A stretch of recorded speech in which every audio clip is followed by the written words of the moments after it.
बड़का समाचार के बाद अब बेरा हो गए खबर छत्तीसा के।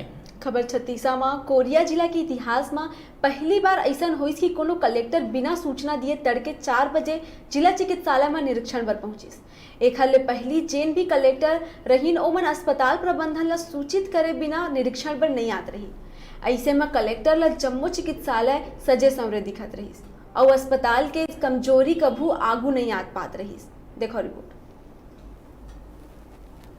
कोरिया के नवपदस्थ कलेक्टर विलास संदीपान भोसकर जिला चिकित्सालय के औचक निरीक्षण करे पहुंचिस। चिकित्सालय के अव्यवस्था के नज़ारा देख के कलेक्टर हैरत में पड़ गई। पर्ची काटे वाला काउंटर लेके इमरजेंसी ड्यूटी के डॉक्टर, ओडीपी, वार्ड मन में ड्यूटी करत नर्स लेके आईसीयू और लड़का के एनआईसीयू में तैनात जम्मू कर्मचारी अपन कार्य ले गैर मौजूद नजर आईस। अव्यवस्था ला देख के जम्मू ला जम के फटकार लगाईस और CMHO डॉक्टर रामेश्वर शर्मा ला बुला के जम्मू झल्ला नोटिस जारी करे के निर्देश दीस। इतके नहीं कलेक्टर हा CS ला घलो नोटिस दिए के बात कहिस। एक संग ही कहिस कि हमन जनता के सेवकान और हमार काम है सेवा करना। कोरिया ले डिजिटल रिपोर्टर संजय गुप्ता की रिपोर्ट।